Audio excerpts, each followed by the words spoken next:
వసుదే వసుదం దేవం కంససాణువరవర్ధనం దేవకీ పరమానందం కృష్ణం వందే జగద్గురుం కర్కరే పురవల్గుంజాం తులసీ కారణోద్భవాం పాండ్యే విశ్వంబరాంగోదా వందే శ్రీరంగనాయకీ. తిరుప్పావై అంటే తమిళంలో తిరు అంటే శ్రీ, పావై అంటే వ్రతం, అంటే శ్రీ వ్రతం, ఆడవాళ్ళు ఆచరించే వ్రతం అన్నమాట. అయితే గోదాదేవి రంగనాథ గురించి ప్రార్థిస్తుందన్నమాట. చెలికత్తెలతో కూడి ఈ ఒకరోజు మంచి రోజు చూసుకొని చెలికత్తెను తీసుకుపోయి వ్రతం ప్రారంభిస్తుంది. ఎలా అంటే గోదాదేవి ఆ వ్రతం చేసేటప్పుడు ఆ కొన్ని నియమాలు ఉంటాయి అన్నమాట.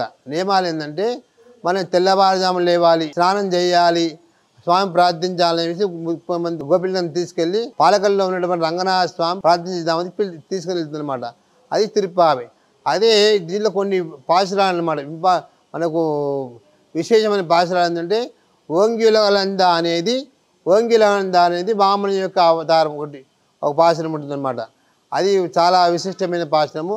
ఇంకోటి ఏంటంటే కృష్ణ నాయకనాయ నిన్న అనే పాశురం ఏంటంటే ఆ నందగోపుని యొక్క ఆ ద్వారం దగ్గర వెళ్ళి కృష్ణుని లేపడం అనమాట. అది ప్రవాహం చెప్పడం.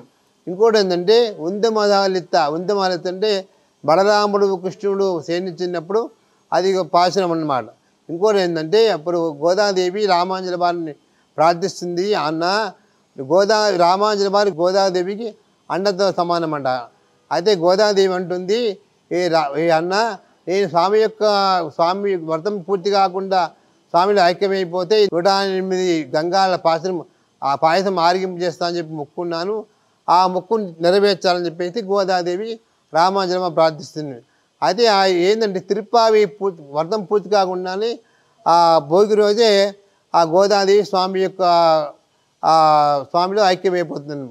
ఐక్యమైపోయి ఇంకా రెండు ఉంటాయి కదా. పెరియాల వాళ్ళు ఏం చేస్తారంటే 108 గంగాల పాశనము స్వామి నైవేద్యం పెట్టి గోదాదేవికి వివాహం చేస్తాడు. ఇది ఈ తిరుప్పావి యొక్క వ్రత మహత్యం.